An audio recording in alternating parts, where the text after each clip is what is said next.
Zach Vaughan, ZVPhoto.com, and today we are once again back at Sewickley Heights Borough Park for another exciting day of Fall Bird Migration 2025. Let's go.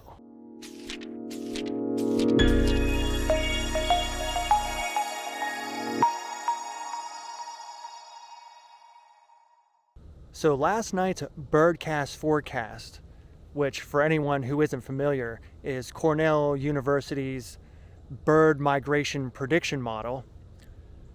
The model last night showed a ton of bird activity, of birds moving south. And just from being here for 5 minutes, I can tell that today is going to be an incredible day. I've already heard hooded warbler.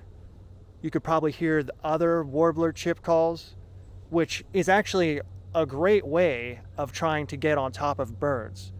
When you hear these little chip calls, and every individual warbler has its own chip call, I will generally follow these calls, or just general movement that I see. But a great way to get on top of birds is to listen for the calls and then follow those calls. So why do warblers use chip calls? And why are chip calls their primary form of communication during the fall, vice, say, singing? So from my experience and from what I've observed is a lot of these migrating warblers will migrate together. Now, why do they migrate together, and why do they use chip calls to communicate kind of where they are to some of the other birds who are around? And what I think is the reason why is that more eyes and more ears are better than one set, right?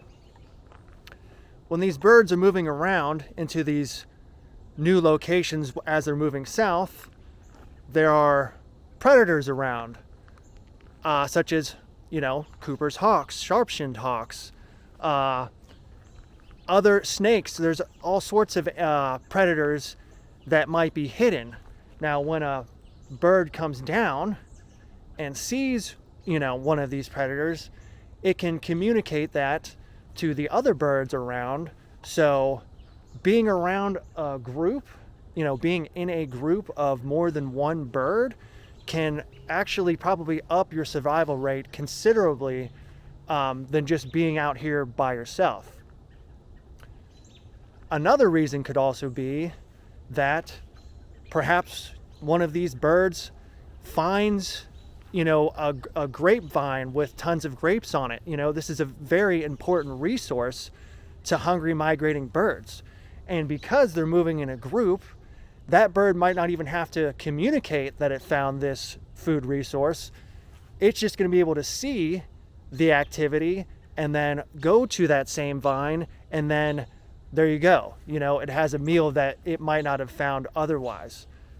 So those are just some of the reasons why I think it's probably better for a lot of these birds to move and migrate in a group versus by themselves.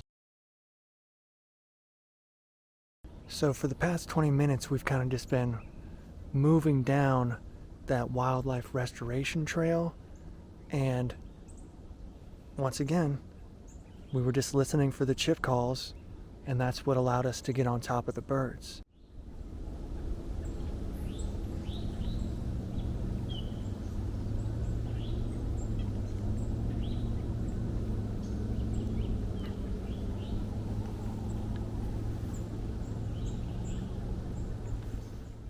So another great way of locating fall warblers is to find locations with food resources. And one of warblers' favorite food sources is fruit. For example, this cherry tree over here. Warblers love cherries. I've seen Nashville warblers, Blackburnian warblers, all snack on the cherries. And it's a pretty easy plant to identify. Just look for the burnt potato chip looking bark, and the leaves are these kind of long oval shaped leaves that have a point on the end, and a serrated edge. So find some cherries and you'll find some warblers. And another plant that can help you find fall warblers is this autumn olive right behind me. Now, while invasive, the birds absolutely love it. I've seen black-throated green eat it, and not just warblers. I've seen brown thrasher, northern mockingbird, catbird, cardinals, eastern towhee. Tons of birds love autumn olive.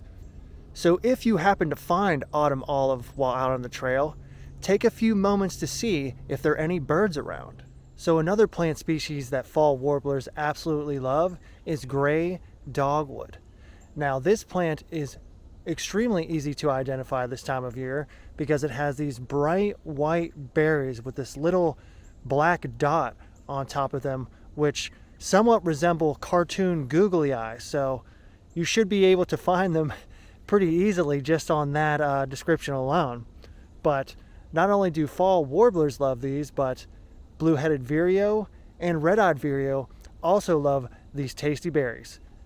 But not for us, just for the birds. And another quick tip for locating gray dogwood is that the plant typically grows along the edges of rivers, streams, and in other high moisture areas. For example, this gray dogwood behind me is actually growing in a stream. So if you're trying to locate some gray dogwood, try looking in those areas. And the last resource we're going to cover today is Devil's Walking Stick, Japanese Angelica. And the reason that I listed two names for this same plant is that they're virtually indistinguishable to most people. But the name really isn't important right now. What is important is that it might be the warbler's favorite food source here in the fall. Black-throated blue warblers, chestnut-sided warblers, bay-breasted warblers, blue-winged warblers, and not only warblers, hermit thrush, veery, Swainson's thrush.